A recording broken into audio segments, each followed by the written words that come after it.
आरहत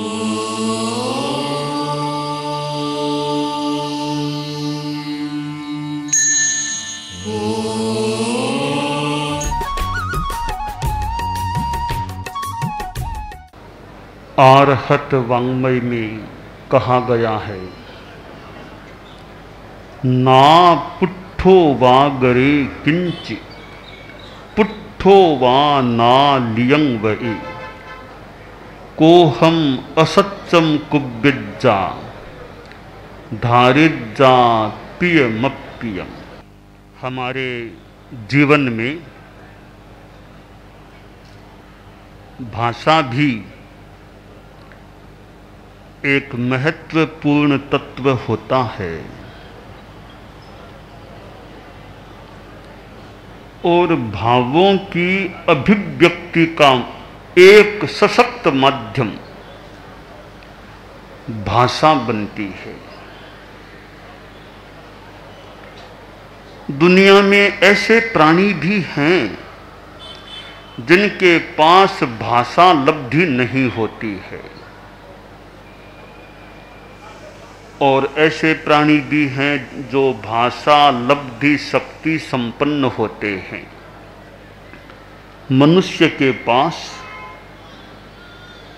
भाषा पर्याप्ति होती है, भाषा लब्धि होती है, परंतु मनुष्यों में ऐसे भी होते हैं जो ठीक बोल नहीं पाते, बात नहीं कर सकते, अथवा बोलने में कठिनाई महसूस करते हैं, अथवा कोई बोलने में तुतलाना हकलाना जैसी समस्या होती है और वह समस्या उनकी भाषा को किंचित किंचित विकृत सी बना देती है। ऐसी स्थिति में जिन मनुष्यों के पास सुंदर भाषा शक्ति है, जो अच्छी तरह बोल सकते हैं, वे अपने आप में भाग्यशाली हैं कि अनंत प्राणियों को जो शक्ति प्राप्त नहीं है वह शक्ति उनको प्राप्त है और वो स्पष्ट बोल सकते हैं।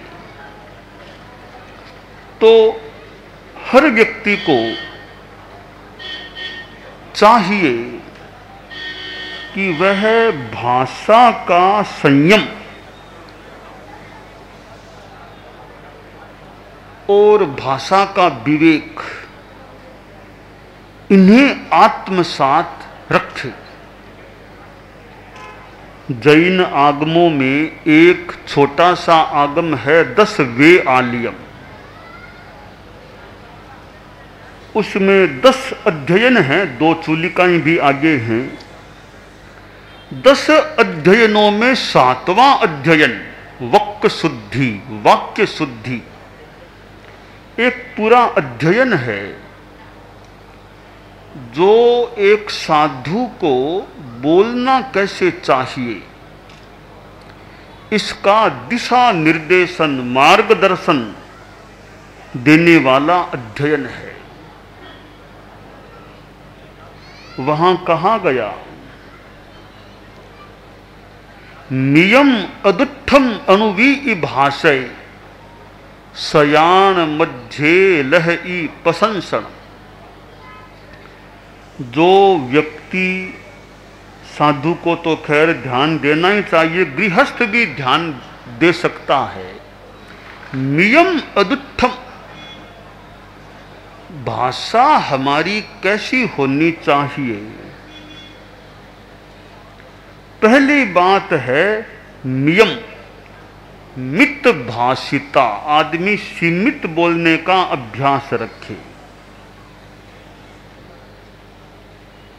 संस्कृत के श्लोक का कथन है, मौखरियम लाघव करम मौन मुन्नति कारकम मुखरौ नूपुरौ पादे कंठे हारो विराजते या हारह कंठे विराजते। मुखरता है वाचालता, ज्यादा बोलना, अनावश्यक ज्यादा बोलना, यह मौखर्य कहलाता है। और मौखर्य आदमी को कुछ छोटा बना देता है। जो आदमी ऐसे ज्यादा ज्यादा बोलता रहता है तो फिर एक उसकी छवि सामने आती है कि बहुभाषी आदमी है, ये ज्यादा बोलने वाला है। इस बहुभाषी छवि के कारण से उस आदमी की लघुता होती है, छुटपन थोड़ा हो जाता है। तो आदमी को ज्यादा नहीं बोलना चाहिए, अनपेक्षित रूप में मुखर नहीं रहना चाहिए। मौन ने कहा वह रह गया, वाणी ने कहा वह बह गया।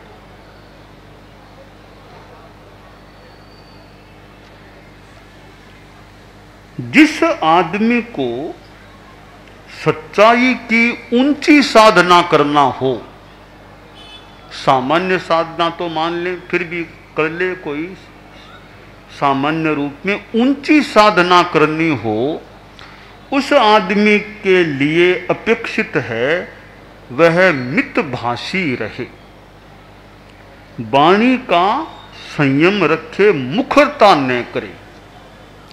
यह मुखरता कुछ अंशों में या पूर्ण अंशों में सच्चाई की शत्रु होती है, सच्चाई की बाधक होती है। तो सच्चाई की जीवन में ऊंची साधना करने के इच्छुक आदमी के लिए अपेक्षित है कि वह मितभाषी बने। तो वो सच्चाई की ऊंची साधना करने में सफलता का एक आयाम आत्मगत कर लेता है।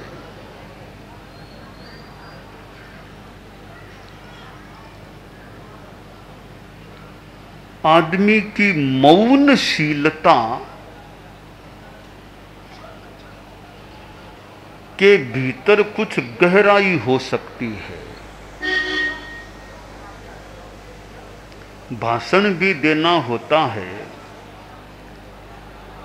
तो उसमें भी सामान्य वक्ता को विशेष ध्यान देना चाहिए कि मैं ज्यादा लंबा न बोलूं। आदमी थोड़ा बोले और एक पत्ते की बात कह दे, गरिमापूर्ण बात कह दे, उससे आदमी की भी गरिमा बढ़ती है। तो ऐसे ही बोलता गया, कोई खास दमदार बात है ही नहीं, बोलता गया। कई बार वो श्रोता भी ऊब जाते हैं, मन में सोचते हैं कब भाषण इसका पूरा हो। और कई बार तो फिर लोग संकेत करना भी शुरू कर देते हैं, कोई पर्ची भेजना शुरू करते हैं, पर्ची भी अब पूरा करो पूरा करो।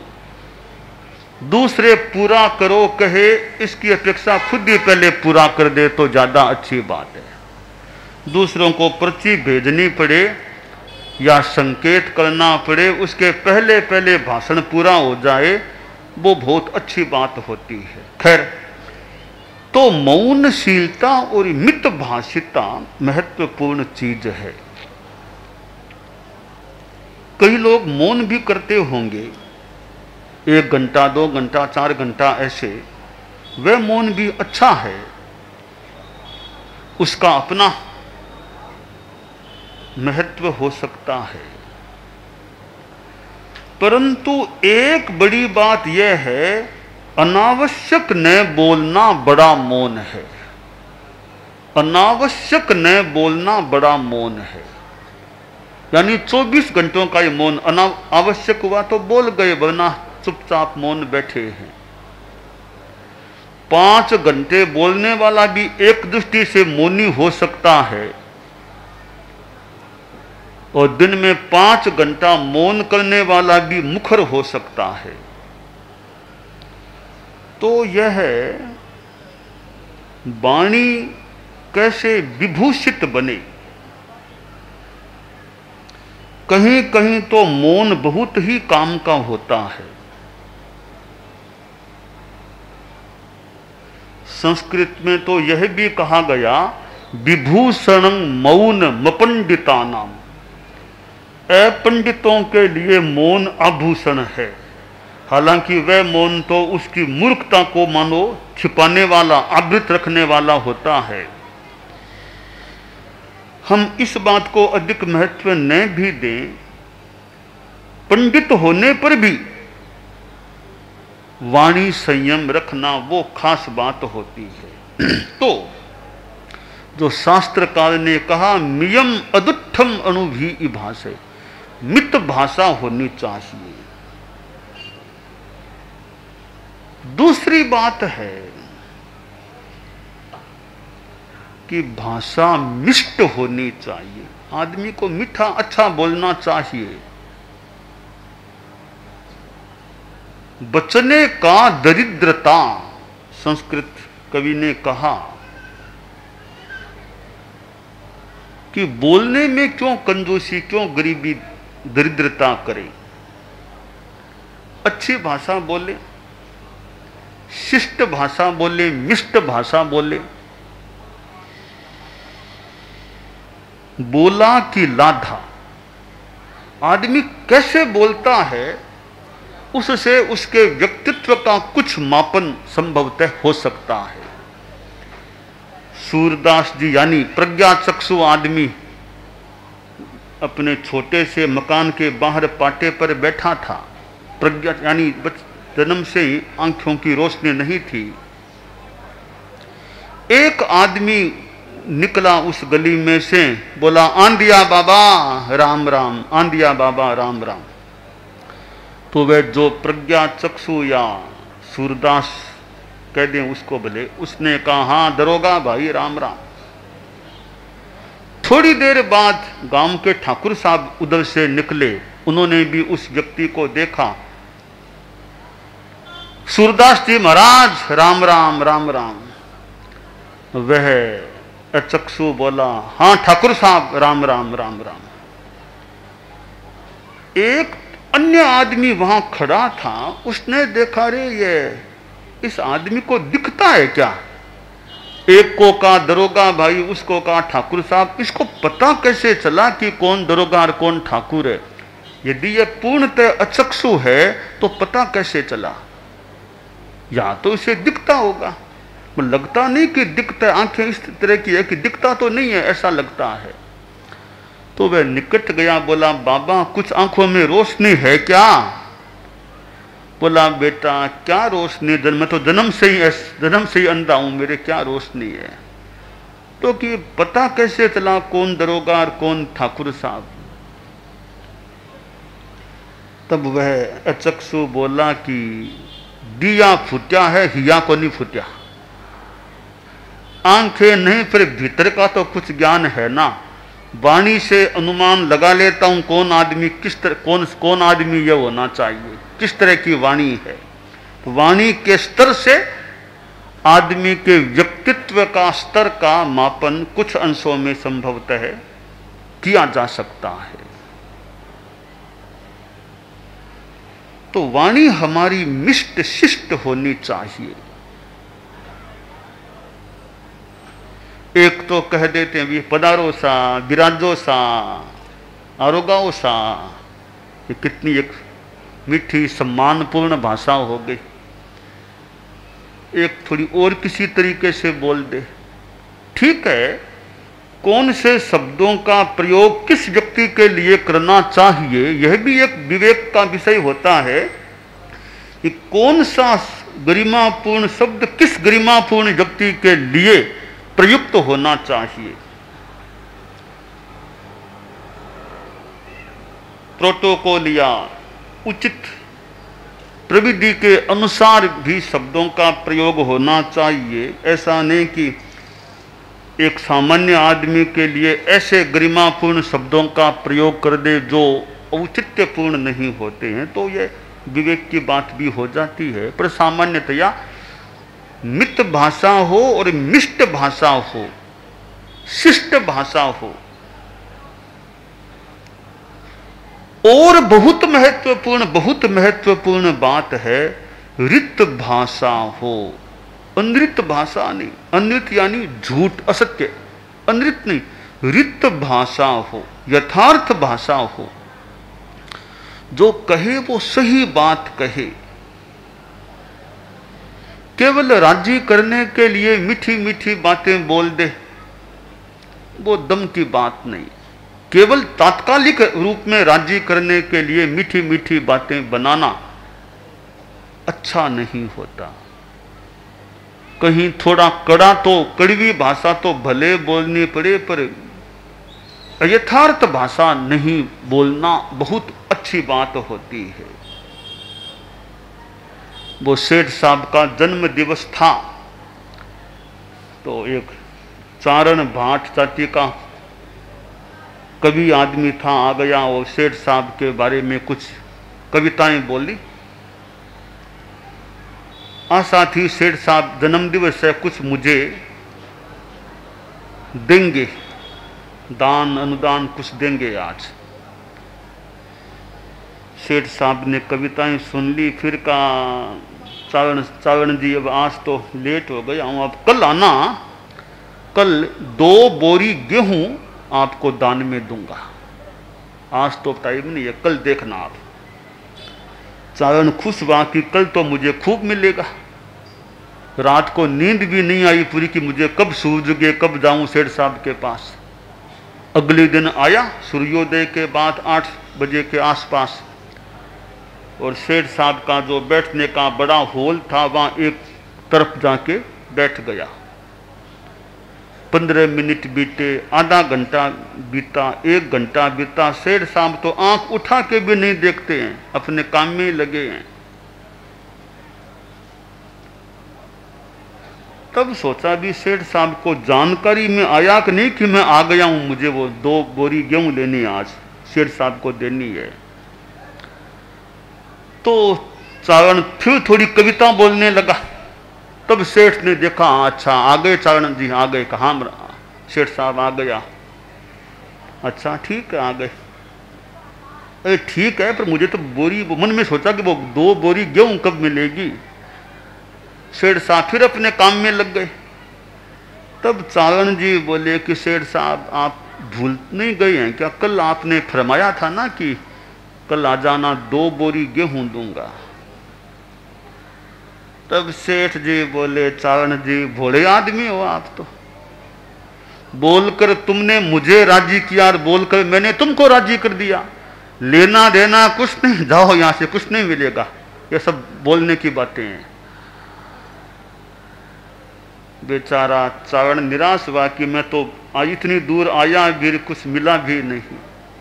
तो ये फालतू सी बात की, केवल राजी करने के लिए आश्वासन दे देना है, वास्तव में देना नहीं।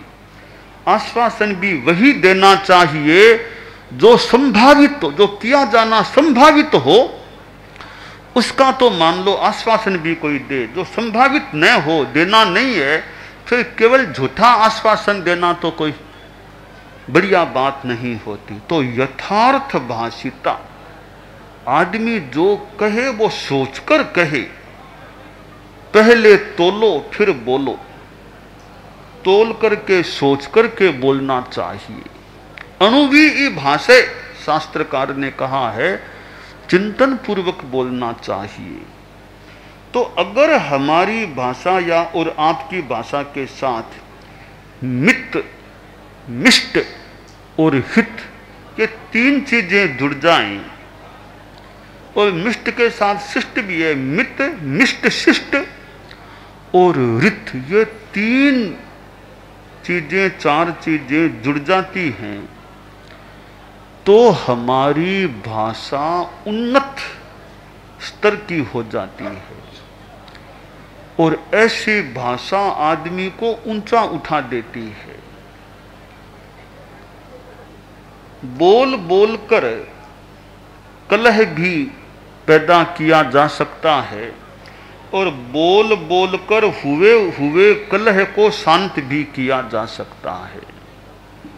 हमारी भाषा ऐसी न बने जो आग लगा दे, माचिस की पेटी न बने हमारी भाषा जो आग लगा दे। हमारी भाषा तो ऐसी चंदन हो जो शीतलता व्याप्त कर दे। आग लगाने की कहीं जरूरत हो, कहीं क्रांति का स्वर बताना हो या क्रांति का भाव पैदा करना हो, वहां तो उस रूप में भले आग लगाने वाली भाषा भी हो जाए, पर वो कलह पैदा करने के रूप में आग लगाने वाली भाषा नहीं होनी चाहिए। तो हम भाषा विवेकी, भाषा संयमी बने बने रहें, यह काम्य है।